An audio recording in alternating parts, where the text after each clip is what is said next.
Bismillahirrahmanirrahim. Assalamualaikum warahmatullahi wabarakatuh.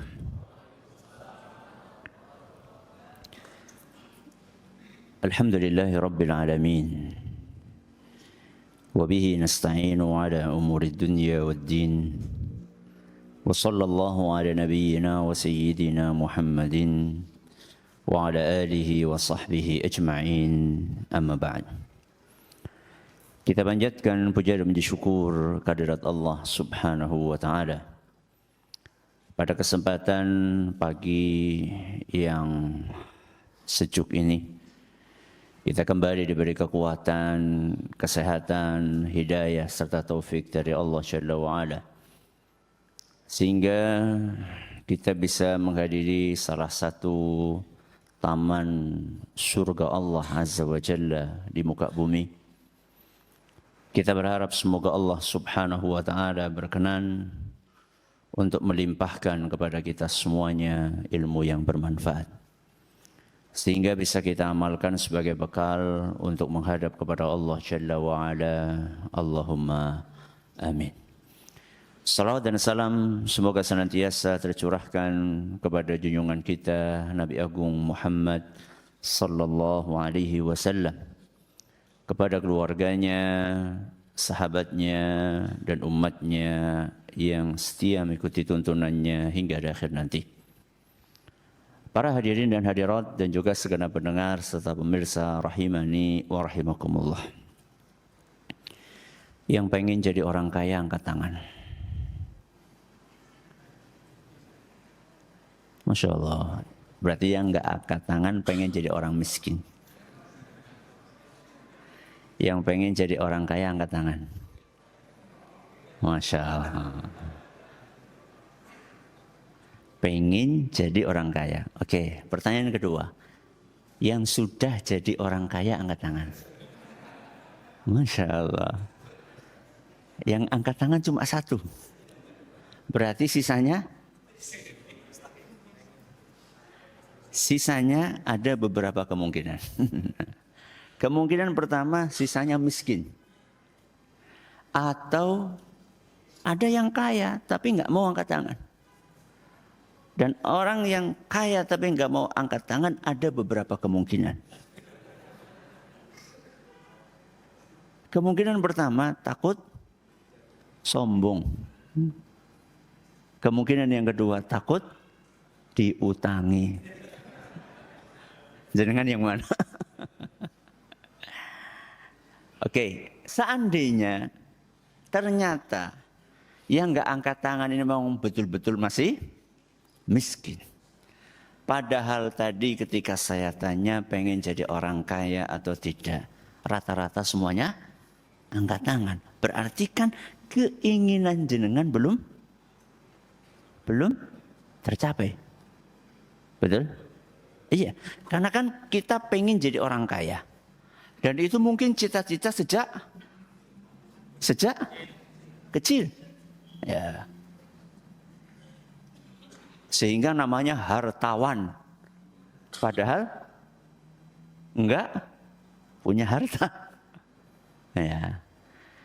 Seandainya kita dari dulu pengen jadi orang kaya, tapi sampai sekarang belum jadi orang kaya.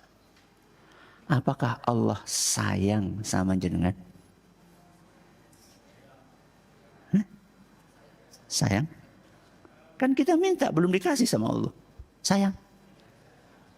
Yakin? Kalau jenengan jadi orang kaya? Sayang. Kalau tetap miskin sampai mati? Yakin? Yakin. Kenapa yakin?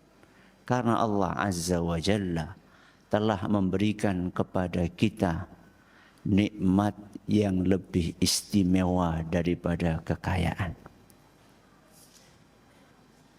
Karena Allah telah memberikan nikmat kepada kita sesuatu yang lebih istimewa daripada kekayaan. Apa itu? Nikmat Islam. Nikmat Islam. Apakah nikmat Islam itu lebih mahal daripada nikmat kekayaan? Iya atau tidak? Kalau jenengan suruh milih, nikmat kekayaan apa nikmat Islam? Dua-duanya. Oh, bukan 3 pilihan kok. Kalau suruh milih nikmat Islam apa nikmat kekayaan? Nikmat Islam. Kenapa? Karena nikmat Islam itu diberikan oleh Allah hanya kepada orang-orang yang dicintainya. Adapun nikmat kekayaan maka diberikan oleh Allah kepada siapa saja. Entah orang itu dicintainya atau tidak dicintainya. Sebagaimana yang diriwayatkan dalam sebuah hadis dari sahabat Nabi sallallahu alaihi wasallam yang biasa dikenal dengan julukan Ibnu Mas'ud. Sinten? Ibnu Mas'ud. Namanya siapa? Namanya siapa? Abdullah. Jadi Ibnu itu bukan nama. Ibnu itu julukan.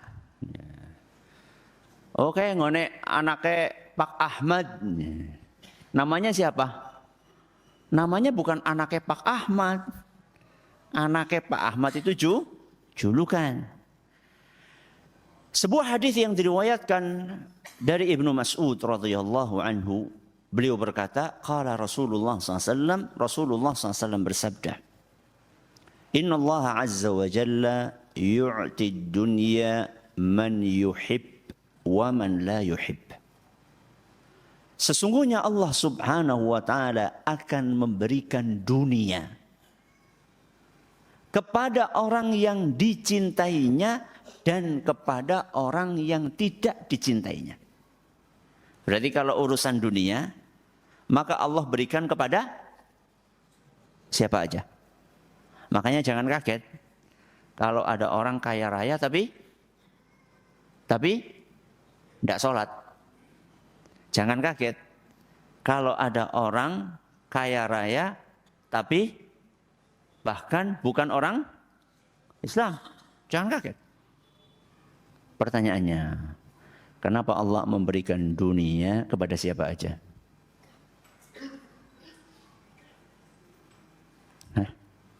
Jeneng sepi. Masya Allah. Betul. Karena dunia tidak ada harganya di sisi Allah. Bahkan dalam sebuah hadis Nabi kita Muhammad sallallahu alaihi wasallam mengatakan, "Lau kanatid dunya ta'dilu 'indallahi janaha ba'udah." Andaikan dunia lebih berharga di sisi Allah daripada sayap seekor nyamuk. Berarti dunia seisinya dalam pandangan Allah harganya bukan seperti, tapi lebih rendah daripada sayap seekor nyamuk.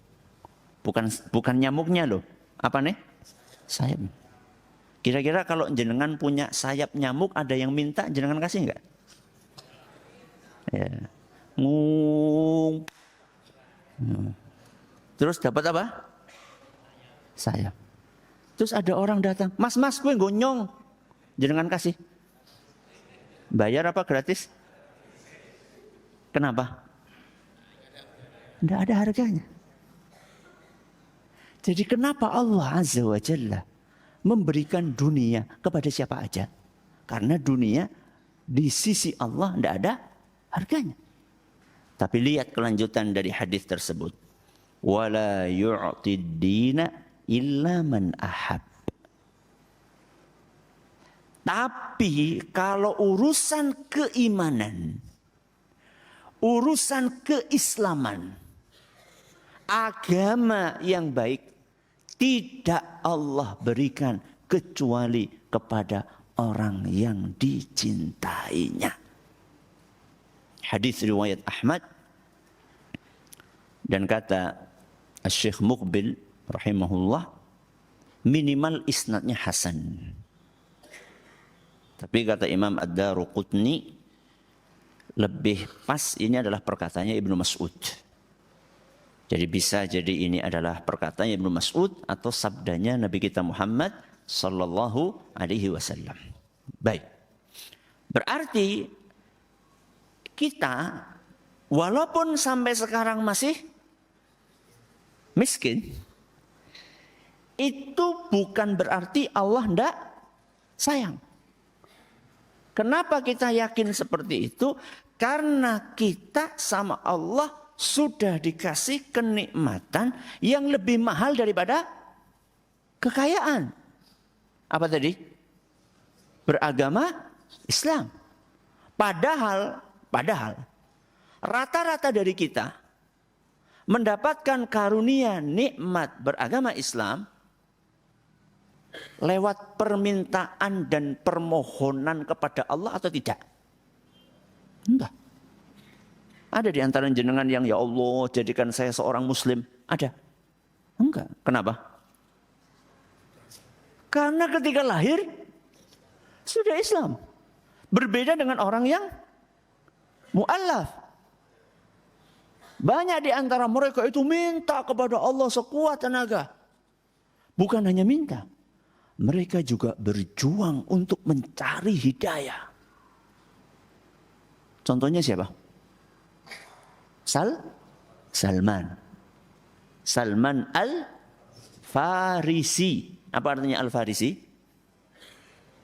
Aslinya dari Persia.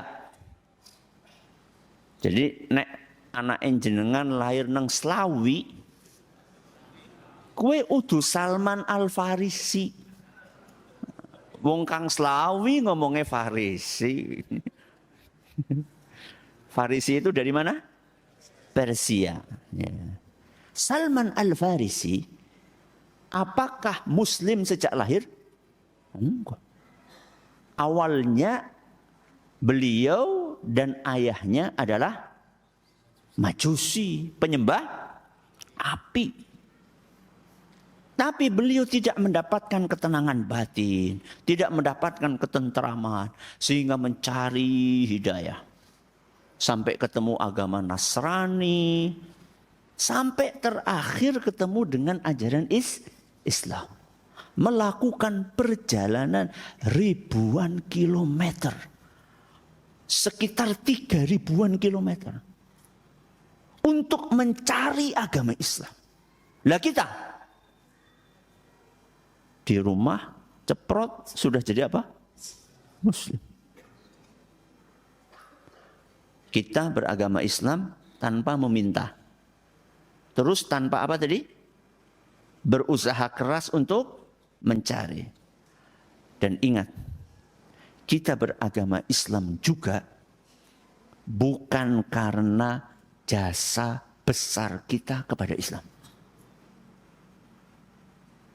Allah karuniakan nikmat Islam kepada kita. Bukan karena kita adalah sosok yang memiliki jasa begitu besar kepada Islam.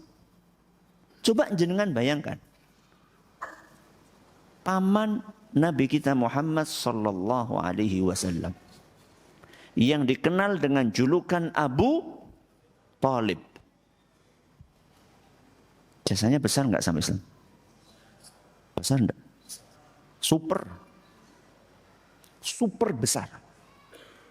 Beliau yang merawat Nabi kita Muhammad sallallahu alaihi wasallam begitu kakeknya meninggal dunia. Dan Abu Thalib itu punya anak banyak. Nabi Muhammad SAW setelah kakeknya meninggal, setelah sebelumnya ibunya juga meninggal, bapaknya juga meninggal, dirawat sama Abu Thalib. Dan Abu Thalib punya anak banyak. Dan Abu Thalib termasuk orang yang miskin. Akan tetapi Abu Thalib merawat Nabi kita Muhammad SAW. Bahkan lebih mementingkan Nabi kita Muhammad SAW dibandingkan anak-anaknya. Enggak cukup sampai di situ. Ketika Nabi SAW memulai dakwah, Abu Thalib berusaha untuk melindungi Nabi kita Muhammad SAW. Dengan kedudukan yang beliau miliki. Orang-orang musyrikin Quraisy berusaha untuk meminta Nabi kita Muhammad SAW untuk dibunuh. Abu Thalib ditawari untuk diganti dengan sosok yang mungkin lebih ganteng, lebih kaya dibandingkan Nabi kita Muhammad SAW. Tapi semuanya oleh Abu Thalib ditolak. Nabi SAW mendapatkan perlindungan yang luar biasa. Akan tetapi ternyata dengan kemahabijaksanaannya Allah menakdirkan Abu Thalib sampai wafatnya tidak beragama Islam. Padahal jasanya begitu besar kepada Islam. Lah kita, apa jasa kita buat Islam? Minta beragama Islam tidak pernah. Berjuang mencari Islam tidak pernah. Punya jasa yang besar kepada Islam? Enggak juga. Ternyata Allah Subhanahu wa ta'ala pilih kita beragama Islam. Nikmat atau bukan? Nikmat. Kalau nikmat ini ditawarkan kepada jenengan untuk diganti uang 1 M. Mau? Mau? Benar? Murtad kasih berapa? 1 M. Mau? Kalau 100? Sisit, mikir sisit. Kalau 1 T, yang sepi. Mau enggak? Enggak. 1 T loh. Bisa bojo maning. Mau? Enggak mau. Kenapa? Hah? Kenapa?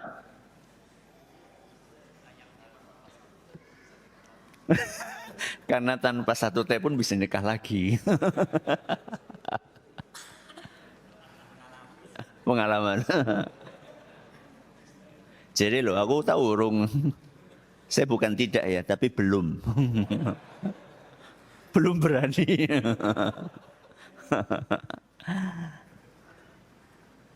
Kenapa? Walaupun kita ditawari 1 T, kita nggak mau meninggalkan ajaran Islam. Karena duit 1 T itu di akhirat tidak ada harganya. Tidak ada harganya. Nanti di hari kiamat, orang-orang kafir yang sampai matinya tidak mau masuk Islam, mereka berusaha untuk melobi Allah. Apa? Melobi Allah. Dalam tanda kutip. Melobi untuk apa?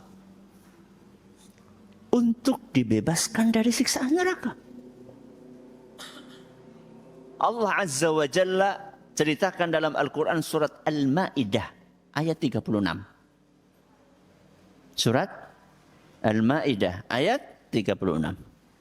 Innal ladzina kafaru, sesungguhnya orang-orang kafir, lau anna lahum ma fil ardi jami'an, seandainya mereka memiliki dunia seisinya. Kenapa? Dunia seisinya. Berarti berapa T? Tetean. Tetean ini ngarep ke tetean. Triliunan, wong dunia seisinya.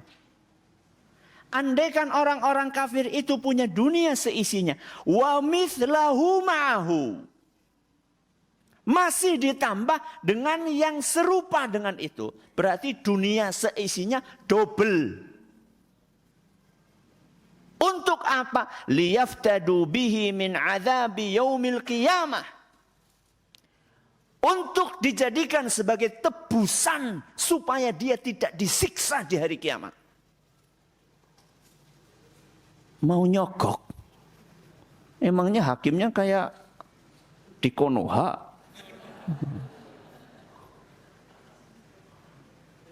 Hakimnya saat itu adalah ahkamul hakimin. Alaihissallahu bi'ah ahkamil hakimin. Hakim yang paling adil. Kok mau di suap? Yura payu.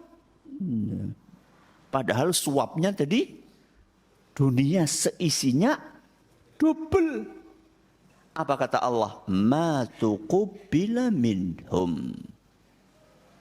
Tidak akan mungkin suap itu diterima sama Allah. Padahal tadi ya bukan 1 T, tapi nopo? Dunia seisinya itu pun masih dikalikan 2 kali lipat.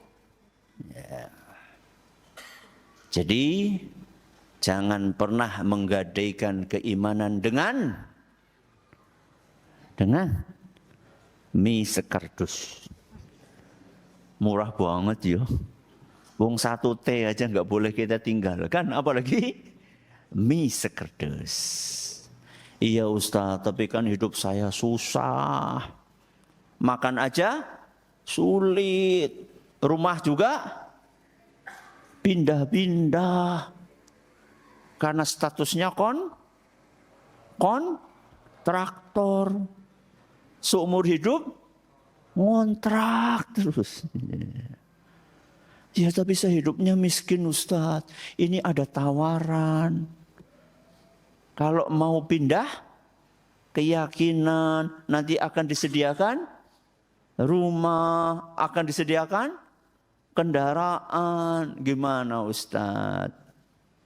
Yakinlah jamaah yang kami hormati, bahwa sekaya apapun seseorang di dunianya, ketika dia tidak beriman, nanti di hari kiamat dia akan lupa dengan seluruh kenikmatan yang dimilikinya. Sekaya apapun. Itu dijelaskan oleh Nabi kita Muhammad sallallahu alaihi wasallam dalam sebuah hadis yang diriwayatkan oleh Imam Muslim.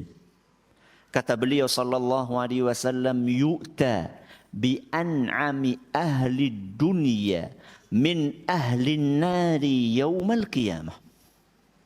Di hari kiamat nanti akan didatangkan oleh Allah Azza wa Jalla orang yang paling nikmat hidupnya, tapi enggak beriman. Orang yang paling apa? Nikmat hidupnya, tapi tidak beriman. Berarti rumah mewah, mobil mabrah. Terus apa lagi? Istri di mana-mana. Makanan melimpah. Pokoknya seluruh kenikmatan dia sudah rasakan. Kemana-mana digelarkan karpet merah. Malah ada sebagian orang kaya itu kaya nggak pernah napak tanah. Jadi dari helikopter ke mobil, dari mobil ke kapal pesiar. Pokoknya kayaknya nggak pernah napak tanah. Saking mewahnya kehidupannya. Tapi nggak beriman. Terus apa? Fayusbahu finnari sabghah. Terus oleh Allah Azza wa Jalla dicelupkan ke neraka 1 celupan. Dicelupkan 1 celupan. Berarti kira-kira diapakahkan? Ditulakan. Ngertos ditul?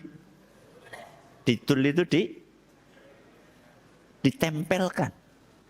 Ditempelkan sesaat terus sama Allah dikeluarin. Berarti kon nyicipi. Jadi bukan kon mangan, tapi kon nyicipi sekecapan. Tapi nyicipi apa mau? Neraka.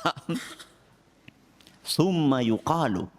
Kemudian orang itu ditanya, ya bena Adam, hal ra'aita khairan qat? Hal marra bika na'imun qat? Wahai anak Adam, apakah engkau masih teringat kenikmatan-kenikmatan yang dulu ketika di dunia Kamu rasakan? Mobil mewahnya, rumah megahnya, makanan yang mambrah-mambrah tadi. Apakah engkau masih ingat seluruh kenikmatan yang pernah engkau nikmati dulu saat engkau di dunia? Apa jawabannya? La. Napa la? Alhamdulillah. Ya paling orang ngerti lah ya. La karo apa? Naam. Masa wis ngaji 20 tahun la karo naam orang ngerti. Minimal ya bahasa Arab ngertinya apa? La karo naam ya. Ya 20 tahun gue terus. La, tidak. Wallahi ya Rabbi. Dia bersumpah. Demi Allah wahai Rabbi. Aku enggak ingat sedikit pun. Terus Nabi melanjutkan sabdanya. Kalau tadi orang yang paling kaya, paling nikmat hidupnya tapi enggak beriman. Sebaliknya. Wa yu'ta bi asyaddin nasi bu'san fid dunya min ahlil jannah. Allah akan datangkan orang yang kedua. Dulu ketika hidupnya susah banget. Tapi beriman. Tapi beriman. Tadi saya katakan kontraktor. Ya. Jadi rumahnya ngontrak sampai matinya ngontrak. Enggak cukup sampai di situ. Makanan enggak mesti ada. Daud. Ya. Karena memang enggak ada makan. Kemudian mungkin dia diuji oleh Allah dengan banyak musibah. Mungkin ada keluarganya yang meninggal, mungkin dia dizalimi, mungkin dia disakiti, tapi dia beriman. Waktunya sholat tetap sholat. Kemudian oleh Allah Azza wa Jalla yusbaghu sabghatan fil jannah. Disuruh nyicipi surga. Berapa jam? Maktul. Terus diapain? Dicabut lagi. Ditanya sama Allah. Ya ibna Adam. Hal ra'aita bu'san qat? Wahai anak Adam, apakah kamu masih ingat susah payahmu dulu ketika di dunia? Pindahan kontrakan terus, kadang makan, kadang enggak, bolak-balik sakit, ketinggalan orang yang dicintai, dizalimi, dipenjara, dan seterusnya. Apakah engkau masih ingat susah payahmu dahulu? Apa jawabannya? La, wallahi ya Rabbi.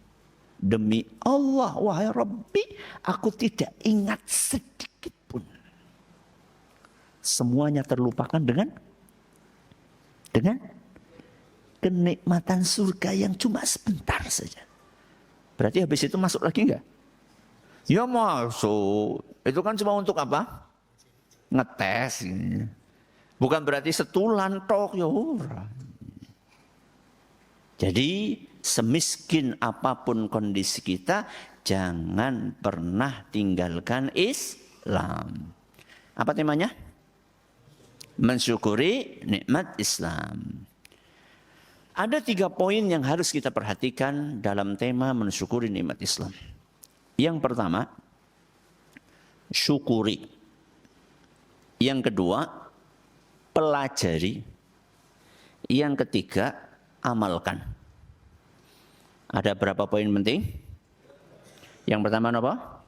Syukuri. Yang kedua, pelajari. Yang ketiga, amalkan. Syukuri pakai shin. Ya, udah nganggo sin. Syukur udah kayak gue.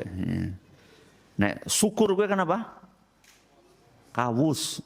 Kawus tahu di sini? Oh, nggak tahu. Apa ya? Kawus ya Pak, kawus tuh syukurin apa sih di sini bahasanya? Rasain kan bahasa Indonesia, bahasanya Slawi apa?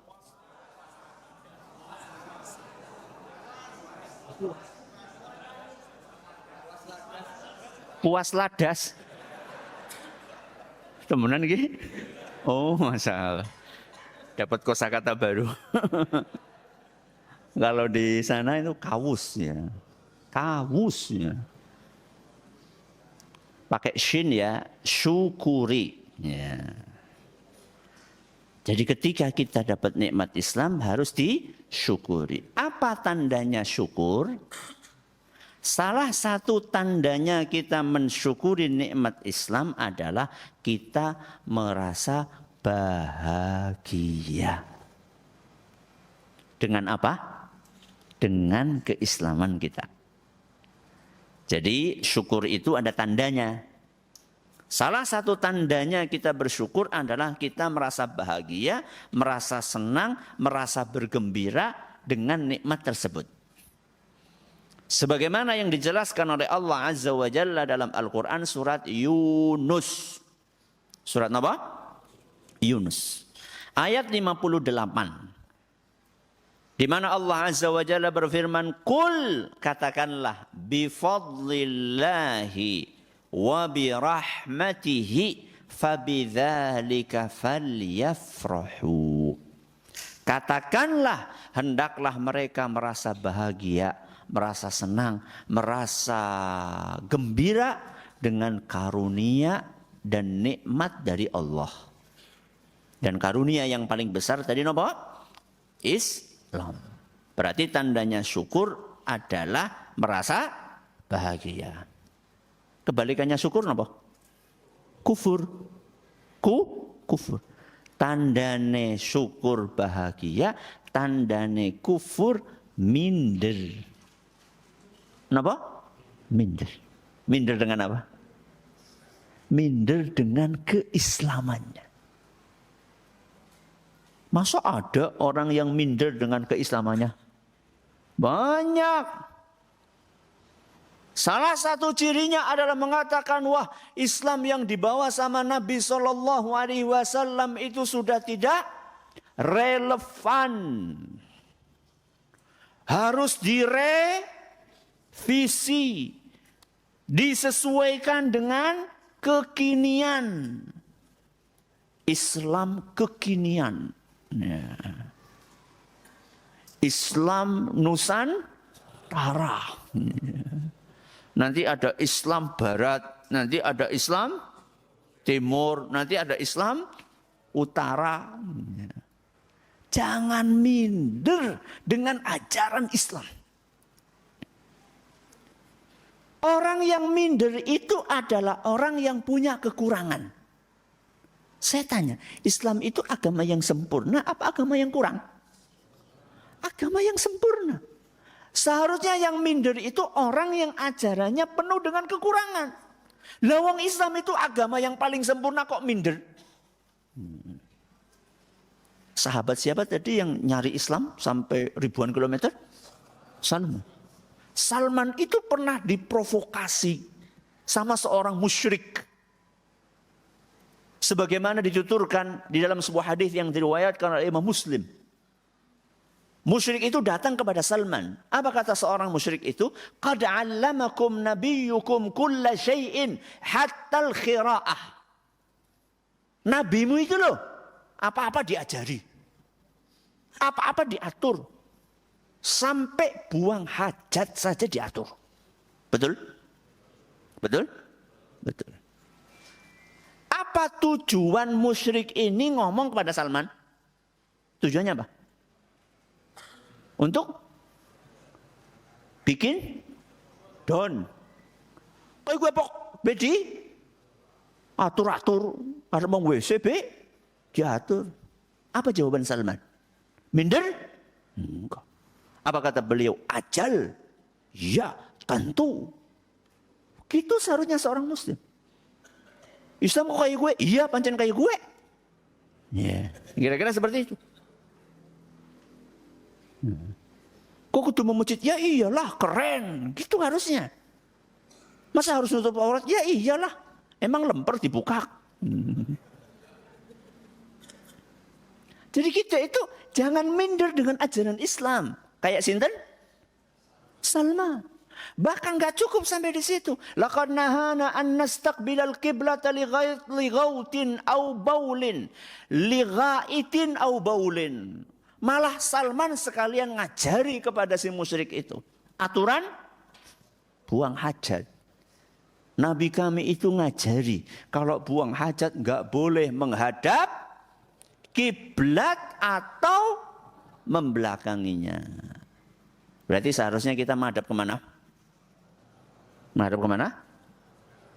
Utara atau selatan. Jadi malah diajari sama Salman. Dan kami juga dilarang oleh Nabi SAW untuk maaf cebok dengan tangan kanan. Malah sisan diulang. Itulah orang yang ngerti tentang kesempurnaan Islam. Jadi Islam itu salah satu tanda kesempurnaannya. Seluruh aspek kehidupan manusia diatur. Itu sempurna. Coba jenengan mau memasukkan anak ke sekolahan. Sebelum jenengan masukkan anak ke sekolahan, jenengan akan survei dulu. Kemudian jenengan tanya kepada kepala sekolahnya. Bagaimana aturan yang ada di sini? Kira-kira nih ya, kalau jenengan nanya nih sama kepala sekolah.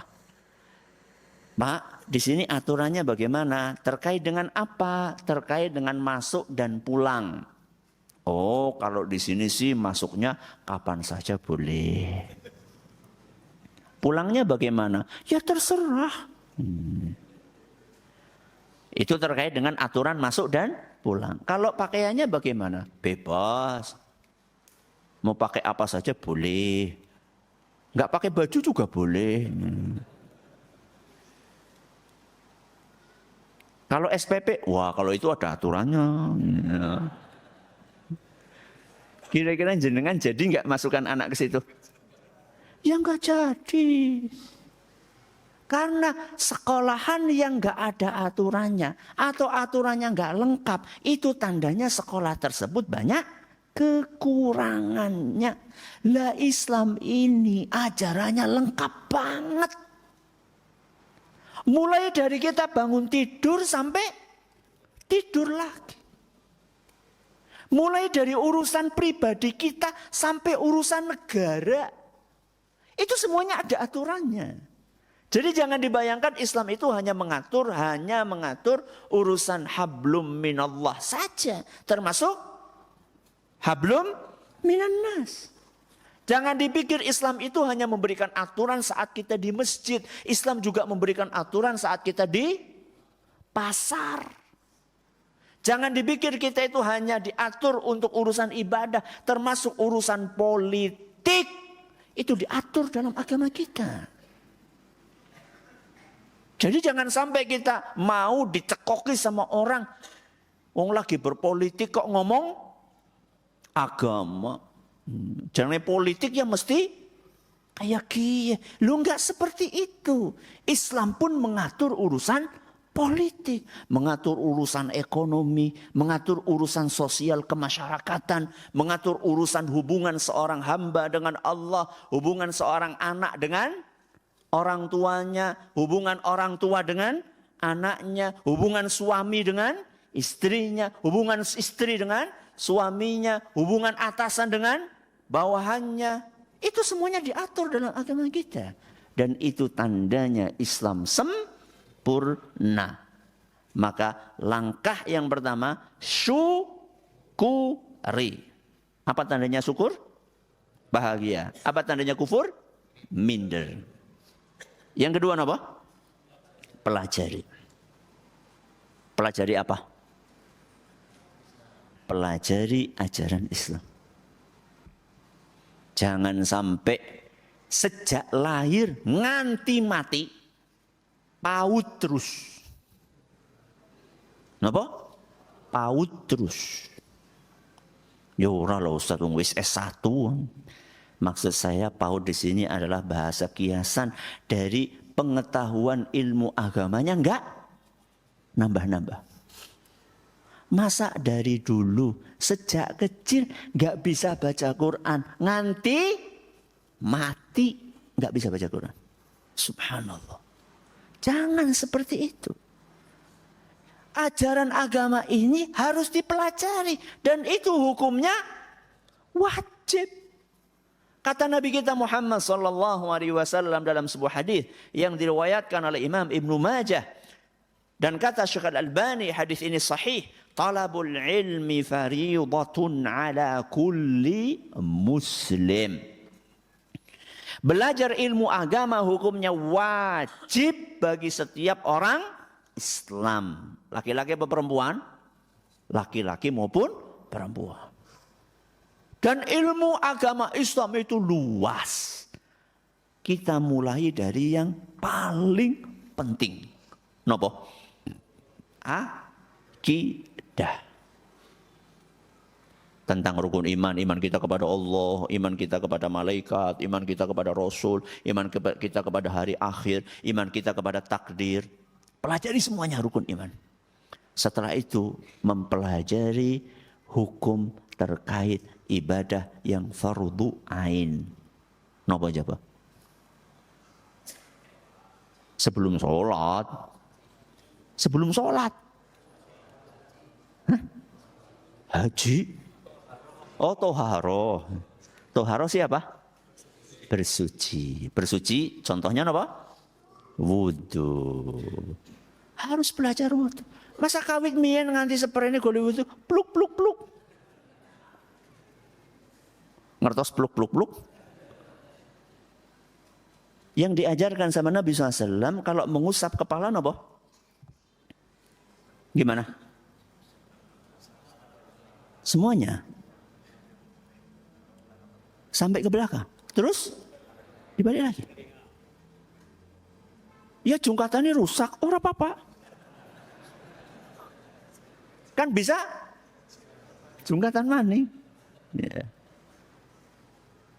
Masa dari dulu nganti seperti ini mengusap kepala pluk pluk pluk. Gue tuh kepala gue batuk. Ya. Jadi kita tuh harus belajar. Cara wudhu yang benar bagaimana yang dicontohkan sama Rasulullah Sallallahu Alaihi Wasallam. Setelah kita belajar cara bertoharah, bersuci, kita belajar bagaimana cara Rasulullah Sallallahu Alaihi Wasallam sholat. Apa kita nggak kepengin sholat kita itu nyontoh sholatnya Rasul SAW? Apa nggak kepengin? Masa nggak tergerak di dalam hati kita rasa penasaran Kanjeng Nabi SAW itu ketika mengangkat tangan saat takbiratul ihram itu posisi jari-jarinya seperti apa? Menghadapnya kemana? Itu kira-kira sama Nabi diajarin enggak? Pasti. Wong beliau bersabda sallu kama ra'aitumuni usolli. Bacanya gitu. Sallu kama ra'aitumuni usolli. Bukan bacanya sallu kama ra'aitu muniyo usolli. Bukan seperti itu. Itu memanipulasi hadis itu. Sallu kama ra'aitumuni usolli. Salatlah seperti kalian melihat aku salat. Emang kita bisa melihat Rasulullah SAW sholat? Bisa? Bisa? Kapan? Pas ngimpi. Di mana kita melihat Rasulullah SAW sholat? Di dalam hadis-hadis beliau SAW yang dituturkan oleh para sahabatnya. Emang para sahabat mencermati dan memperhatikan sholat Nabi? Pasti. Asal jenengan tahu saja ya. Lawong gerak-geraknya jenggotnya Nabi sama sahabat itu disebutkan. Berarti mereka golek apa? Golek mengamati itu betul-betul apa? Sangat detail banget. Lawong nuwun sewu. Ketika sujud, sahabat itu sampai mengatakan, kami melihat putihnya ketiak Nabi SAW. Loh sih, berarti bolong Ustaz. Pakai kain ihram. Jadi ketika lagi sujud, itu kan Rasul SAW mengajarkan kita supaya nopo? Ininya, ini apa namanya? Lengan sama siku itu diangkat. Kalau diangkat berarti ketiaknya kelihatan. Kalau pakai ihram. Kalau nggak pakai ihram ya nggak kelihatan. Tapi yang penting ini adalah bagaimana para sahabat itu detail banget gitu loh. Putihnya ketiak Nabi, berarti Nabi rajin membersihkan ketiak. Ya, rambut ketiak maksudnya. Jadi sahabat nggak mengatakan aku melihat hitamnya ketiak Nabi, enggak. Berarti sing ora tahu cukur gue, yo sabar gue. Bangga dengan apa? Ya, ketiak yang lebat. Jadi yang perlu kita garis bawahi adalah bagaimana sahabat itu sampai segitunya detailnya gitu loh. Ustaznya kayak gini kok tangganya kepriwe Ustaz? Ya, kata para ulama kita, kalau posisinya lagi sholat sendirian atau lagi jadi lagi jadi imam. Tapi kalau lagi sholat berjamaah, maka tidak dikesampingkan. Tapi diarahkan ke belakang. Namun tetap ini lengan dan siku tetap diangkat. Tidak boleh diapakan? Diletakkan di atas lantai supaya tidak seperti anjing. Ya. Coba siapa yang menceritakan detail sholat Nabi SAW kalau bukan sahabat yang melihat langsung Nabi SAW sholat. Dan ini wajib dipelajari. Fardhu ain. Bukan fardhu kifayah. Makanya mulai kita berusaha. Kayak apa sih Nabi takbirnya? Jari-jarinya menghadap kemana? Telapak tangannya menghadap kemana? Kalau kita perhatikan orang satu masjid macam-macam. Betul? Betul. Ada yang madhabnya ke mana ini? Ke telinga, ke muka. Ada yang kudu nempel, tuil. Itu baru ngomongin kemana menghadap telapak tangannya. Belum ketika kita ngomongin setinggi apa. Ya, ada yang kur malah ora diangkat. Ada yang kur semenetok. Ya, ada yang bahu, ada yang telinga, ada yang malah kayak gie. Ya. Itu baru ngomongin tingginya, belum ngomongin ketika meletakkannya. Ya. Ana sing dadakan diputer-puter disit. Ya. Terus ada yang naruhnya di mana? Samping. Ya. Lah itu yang dicontohkan sama Rasul SAW yang mana? Masa kita nggak penasaran? Masa kita nggak tergerak hati kita untuk nyari seperti apa cara Rasul SAW sholat? Kita ini sudah sholat berapa tahun? Harusnya kita ini pengen tahu. Ya. Maka yang kedua harus nopo? Mempelajari ajaran Islam. Dan ingat, kebutuhan kita terhadap ilmu agama dengan kebutuhan kita terhadap makan dan minum lebih primer mana? Makan dan minum?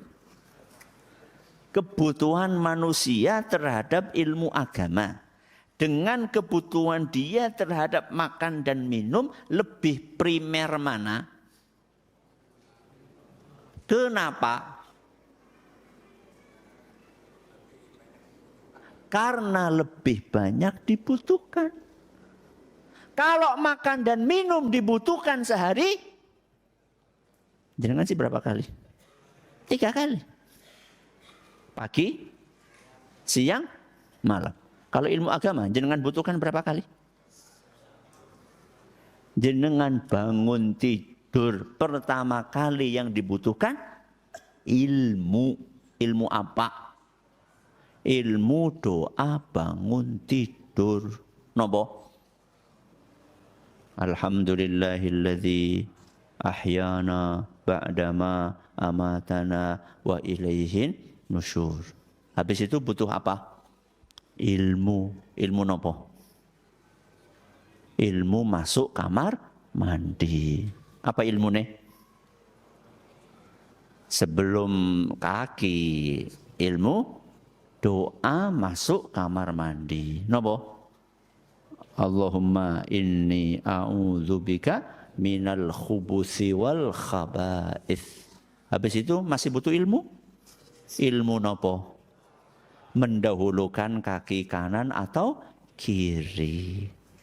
Sudah masuk ke kamar mandi, Arab dodok. Arab apa? Dodok. Butuh ilmu? Ilmu apa? Ilmu dodok ya orang. Ilmu menghadap kemana dodoknya? Dodok. Setelah selesai buang hajat butuh ilmu. Ilmu apa?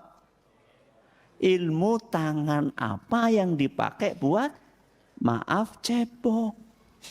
Setelah itu butuh ilmu. Keluar kamar mandi butuh ilmu. Mau sholat butuh ilmu. Coba sekarang.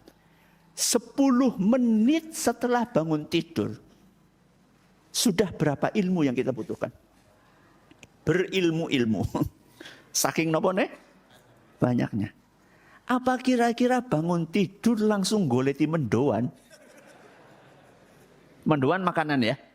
Iya. Apa nyari mendoan? Coba angkat tangan. Yang maniak mendoan. Aku nek ora ana mendoan ora bisa urip. Bangun tidur tuh nggak ada orang nyari mendoan tuh nggak ada. Makanya makanan dengan ilmu agama lebih primer ilmu agama. Tapi pertanyaannya, dalam sehari kita itu waktunya lebih banyak untuk mencari makanan atau mencari ilmu? Hah? Jujur. Mencari makanan. Ilmunya kapan? Malah kadang-kadang setahun pindu. Ketika ada undangan pengajian, si anak perayaan apa? Lu ngaji kok nunggu perayaan? Ngaji itu kebutuhan primer, harian. Siap? Siap? Insyaallah, insyaallah. Alhamdulillah. Jadi yang kedua apa? Pelajari. Yang ketiga apa? Amalkan. Banyak-banyak belajar ilmu agama tapi tidak diamalkan. Berarti dia tidak sampai ke tujuan. Karena mempelajari ilmu agama adalah sarana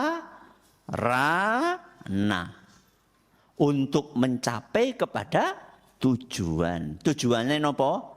Beramal. Pertanyaannya, amalan yang harus dikerjakan di dalam Islam banyak apa sedikit? Banyak. Kira-kira banyak itu berat apa ringan? Berat.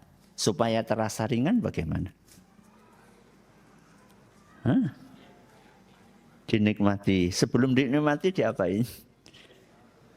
Dilaksanakan secara bertahap. Caranya bertahap Ustadz. Caranya bertahap begitu dapat ilmu. Dipipil, diamalkan. Dipipil siapa? Sedikit-sedikit diamalkan. Jadi jangan numpuk ilmu. Jadi jangan langko lah. Ngenteni wis tua. Urung tua wis mati. Jangan. Jadi begitu dapat ilmu kayak gini nih. Kita dapat ilmu nih. Ilmu cara sholat. Ya, langsung dipraktekkan. Dapat ilmu ternyata sholat 5 waktu hukumnya wajib. Diapakan? Diamalkan. Mulai kapan? Sekarang ya urung zuhur urung. Engkau zuhur. Sikit duha. Ya. Jadi dapat ilmu diamalkan. Itu pesan dari Nabi SAW. Apa kata beliau SAW dalam hadis yang diriwayatkan oleh Imam Muslim? Badiru bil a'mal. Badiru bil a'mal. Artinya bersegeralah untuk beramal. Jadi beramal itu jangan ditunda-tunda. Kenapa coba? Karena kita nggak tahu. Sampai kapan kita dikasih umur sama Allah. Jadi begitu dapat ilmu, segera diamalkan. Salat 5 waktu, segera diamalkan. Menutup aurat, segera diamalkan. Birrul walidain, segera diamalkan. Tanggung jawab seorang suami kepada istri, segera diamalkan. Tanggung jawab orang tua mendidik anaknya, segera diamalkan. Kata Rasul SAW, badiru bil a'mal. Bersegeralah untuk beramal. Fitanan kaqita'il lailil muzlim. Sebelum datang kepada kalian ujian yang bertubi-tubi seperti gelapnya malam. Jadi kita ini hidup di dunia banyak ujian, banyak cobaan, banyak fitnah. Sebelum datang fitnah dan ujian-ujian tersebut, bersegeralah untuk beramal. Ketika datang ujian dan cobaan itu, apa efeknya? Yusbihur rajulu mu'minan wa yumsi kafiran. Au yumsi mu'minan wa yusbihu kafiran. Ketika banyak huru-hara, ketika banyak fitnah, ketika banyak cobaan, tidak sedikit orang yang pagi harinya masih mukmin, sore harinya sudah kafir. Atau sebaliknya, sore harinya masih mukmin, pagi harinya sudah kafir. Kenapa? Ya bi'u dinahu bi'aradin minad dunya. Karena dia menjajakan keimanannya dengan dunia. Mau kayak apa? Mie sekardus. Ya. Nauzubillahi min dzalik. Kita ulangi nggih. Ada berapa poin? 3. Apa yang pertama? Syukuri. Yang kedua, pelajari. Yang ketiga, amalkan. Selesai tema kita hari ini. Semoga bermanfaat bagi kita semuanya. Ada pertanyaan? Monggo. Bismillah.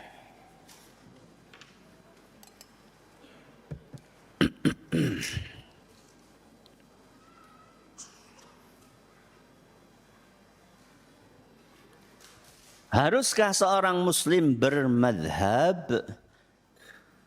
Tidak harus, tapi boleh. Kenapa? Tidak harus, tapi boleh. Ya. Jadi seorang punya madhab fikih, boleh. Madhabnya fikih Syafi'i, atau madhab fikihnya apa? Hambali, atau madhab fikihnya Maliki, atau madhab fikihnya Hanafi, boleh. Lah terus yang tidak boleh apa Ustadz? Yang tidak boleh fanatik madhab. Apa yang enggak boleh? Fanatik madhab. Pokoknya madhabku mesti benar, madhab kancaku mesti salah. Itu namanya fanatik. Berarti boleh atau tidak bermadhab? Boleh, tapi tidak harus. Jadi perlu difahami, jamaah yang kami hormati, para ulama kita di dalam mempelajari fikih atau tata cara beribadah, mereka punya 2 pendekatan, punya 2 metode. Metode pertama dipakai oleh ahlul fikhi, metode yang kedua dipakai oleh ahlul hadis. Kalau ahlul fikhi, mereka itu mempelajari fikih ibadah melalui matan-matan kitab fikih.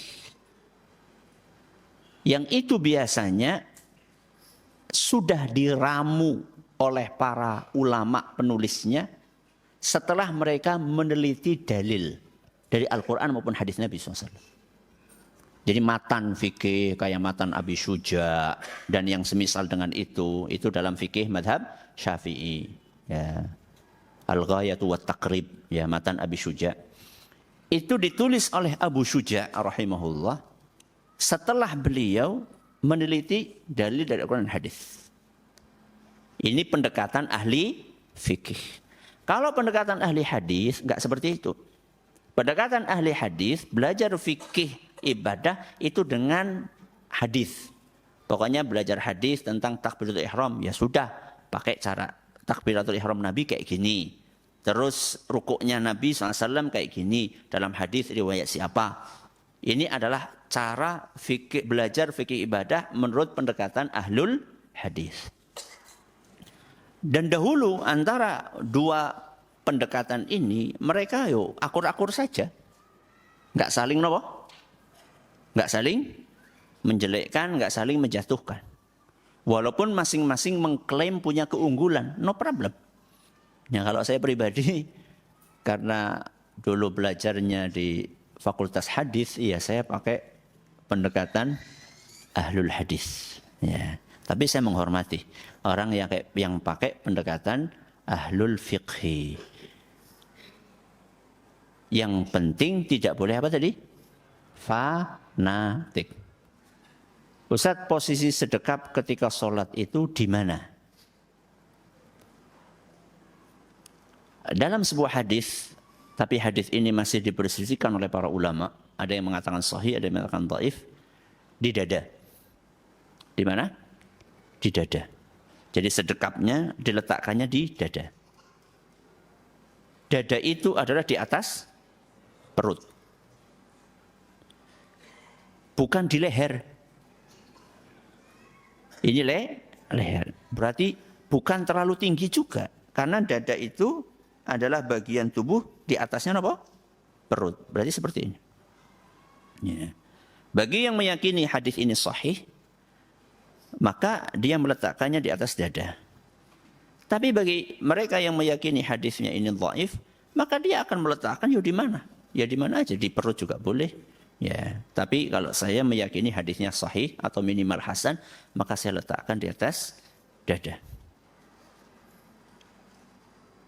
Apa tipsnya supaya kita berlapang dada ketika ada perbedaan fikih? Begini, jamaah yang kami hormati. Perbedaan itu secara garis besar bisa dibagi menjadi dua. Terbagi menjadi berapa? Dua. Perbedaan dalam hal prinsip. Perbedaan dalam hal prinsip. Dan perbedaan dalam hal-hal yang sifatnya ijtihadiyah. Kenapa? Ijtihadiyah. Perbedaan dalam hal yang sifatnya prinsip, itu contohnya adalah perbedaan antara tauhid dengan apa? Syirik. Prinsip bukan? Prinsip. Perbedaan antara sunnah dengan apa? Bid'ah. Prinsip? Prinsip. Nah, kalau perbedaan yang sifatnya prinsip ini, kita harus jelas posisinya. Tidak boleh abu-abu. Ireng ora, putih ora. Itu nama abu-abu. Yang kedua adalah perbedaan apa? Ijtihadiyah. Apa itu perbedaan ijtihadiyah? Perbedaan ijtihadiyah adalah perbedaan di antara para ulama yang mu'tabar. Mu'tabar itu diakui keilmuannya di antara para ulama. Perbedaan pendapat di antara para ulama yang mu'tabar dalam permasalahan yang masing-masing punya dalil. Kenapa? Perbedaan di antara para ulama yang mu'tabar yang masing-masing punya apa? Dalil. Saya kasih contoh. Jumlah rakaat tarawih. Kenapa? Jumlah rakaat tarawih. Di Indonesia terbagi secara garis besar menjadi dua. Antara yang 11 sama yang 23. Ini dua pendapat yang mu'tabar. Karena masing-masing punya dalil. Ya. Yang berpendapat sampai 23, mereka berdalil dengan sabda Nabi SAW, sholatul laili mathna mathna. Sholat malam itu 2. Sama Rasul SAW nggak dibatasi. 2-nya sampai berapa? Maka mereka ya sudah. Kita kuatnya berapa? 23. Pendapat yang kedua mengatakan, Nabi SAW kan selama hidupnya nggak pernah lebih dari 11. Berarti yuk kita pakai yang 11. Berarti masing-masing punya apa? Dalil. Nah, dalam hal yang seperti ini kita sikapnya berlapang dada. Saling menghormati. Nah, tidak boleh gontok-gontokan gara-gara masalah ijtihadiyah. Tapi yang penting untuk kami sampaikan di sini adalah tidak setiap yang kita ketahui kita sampaikan. Karena ketika kita akan menyampaikan sesuatu, ada beberapa poin yang harus dipertimbangkan. 1. Apakah yang akan kita sampaikan itu benar atau tidak? Yang kedua, apakah yang kita sampaikan itu saat disampaikan efeknya baik atau tidak? Ya. Jadi ada sesuatu yang benar, akan tetapi kalau kita sampaikan di publik efeknya akan buruk. Syekh Sulaiman Ar-Ruhaili hafizahullah, beliau mencontohkan permasalahan istri wajib enggak ngurusi urusan rumah. Ngurusi urusan rumah itu apa? Masak, nyuci, nyapu, ngepel, guetok. Apakah istri wajib mengerjakan tugas-tugas rumah tangga? Wajib enggak? Enggak. Wajib atau tidak wajib? Para ulama berbeda pendapat. Ada yang mengatakan wajib, ada yang mengatakan tidak. Coba sekarang saya tanya sama jenengan. Kalau ada seorang ustadz ngasih pengajian di hadapan jamaahnya.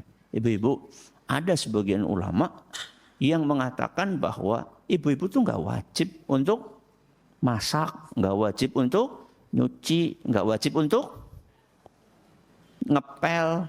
Itu kewajibannya pembantu. Bukan kewajibannya apa? Istri. Menurut jenengan, kira-kira efeknya bagus atau tidak? Hah? Bagus atau tidak? Kata Syekh Sulaiman, seorang ustadz, seorang dai, ketika akan menyampaikan sesuatu, mikir. Apa? Mikir. Jadi enggak cuma sekedar tahu sesuatu terus disampaikan. Pertimbangannya panjang. Bahkan ditambahi oleh Al-Imam Ibnul Wazir rahimahullah. Pertimbangan yang lain, kata beliau. Pertimbangan berikutnya, tadi kan ini benar enggak? Yang kedua apa? Efeknya baik atau tidak? Yang ketiga kata beliau, kata Imam Ibnul Wazir rahimahullah. Ketika itu memang baik untuk disampaikan. Coba diperhatikan, disampaikan di komunitas apa? Apakah di komunitas terbatas atau disampaikan di publik, depan umum?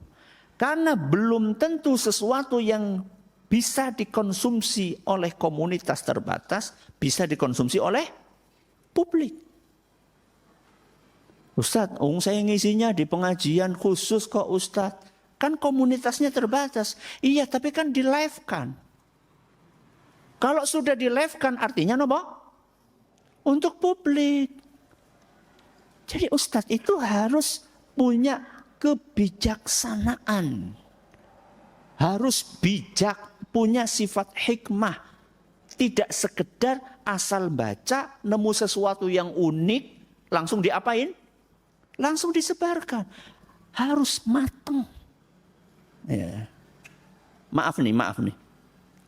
Ada, kalau menurut saya ini ada istilah puber pengetahuan baru. Apa? Puber pengetahuan baru. Jadi nemu sesuatu, kayak niki jarang wong sing ngomong ya. Kayaknya nyong kudu sing pertama kali menjadi pionir gitu. Jangan. Ya, coba lihat para ulama kita. Bagaimana mereka menyampaikan ilmu.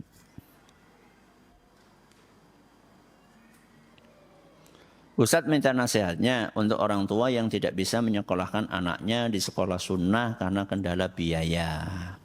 Cari sekolah yang murah. Cari sekolah yang murah. Tidak ada ustadz minta keringanan. Nggak mau ngasih keringanan, dididik dewek. Lu mau apa coba sekarang? Duit tidak ada. Minta keringanan, tidak dikasih. Ya udah dididik sendiri. Tapi kan saya nggak punya ilmunya. Ya sinau. Jadi kita ini harus solutif. Jangan apa?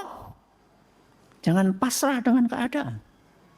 Jangan pasrah dengan keadaan.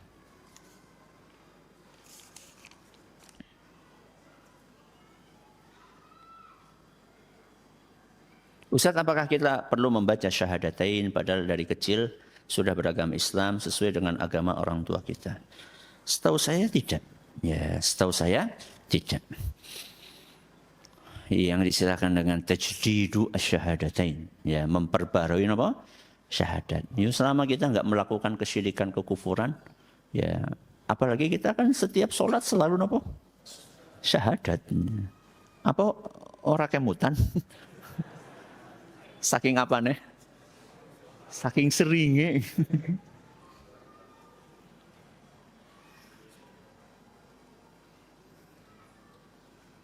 Ustaz, dalam mengejar dunia, mencari nafkah terkadang agama dikorbankan, sholatnya terlambat.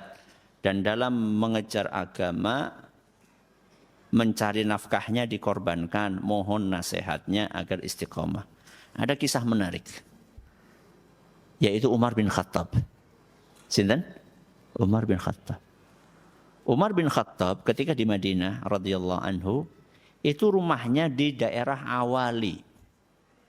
Awali itu berarti bukan dekat dengan Masjid Nabawi. Jadi mungkin jaraknya sekian kilometer dari Masjid Nabawi. Berbeda dengan Abu Bakar, berbeda dengan Utsman. Mereka rumahnya dekat dengan Masjid Nabawi. Umar itu rumahnya jauh. Tapi beliau pengen apa? Pengen ngaji. Di waktu yang sama, beliau juga punya tanggung jawab untuk mencari nafkah. Apa yang beliau lakukan? Yang beliau lakukan adalah gantian. Gantian apa? Gantian apa? Gantian belajar. Sama siapa? Sama tetangganya. Sama tetangganya. Umar punya tetangga dari golongan Ansar. Sudah janjian sama tetangganya. Hari ini kamu yang berangkat. Saya kerja nyari nafkah. Besok gantian. Siapa yang berangkat? Umar. Tetangganya nyari nafkah. Apakah cuma kayak gitu saja? Enggak. Ketika tetangganya yang berangkat ngaji, Umar yang bekerja, sepulang tetangganya ngaji, tetangganya ini ngasih tahu isi kajian kepada siapa? Umar. Besoknya ketika Umar yang berangkat ngaji, tetangganya yang kerja, sepulang ngaji, Umar ngasih tahu ilmu kepada tetangganya. Jadi para ulama kita, para sahabat Nabi SAW adalah sosok orang-orang yang gak gampang patah arang. Jadi kalau misalnya gak bisa, ya sudah gantian. Kamu yang berangkat, nanti kamu pulang, tolong sampaikan kepada saya resumnya apa. Mulanya jenengan naik ngaji, ditulis. Nanti jenengan pulang ditanya sama istri, taksi mau ngajinya apa? Lucu. Ngaji kok lucu. Oh tadi saya ngaji mensyukuri apa? Nikmat Islam. Caranya pripun? 1. Syukuri. 2. Pelajari. 3. Amalkan. Rampung ya? Masya Allah. Ini yang dapat kami sampaikan. Semoga apa yang kita pelajari bermanfaat bagi kita semuanya. Terima kasih atas perhatiannya. Mohon maaf atas segala kekurangannya. Kita akhiri dengan doa kafaratul majlis. Subhanakallahumma bihamdika asyhadu an la ilaha illa anta astaghfiruka wa atubu ilaik. Wassalamualaikum warahmatullahi wabarakatuh.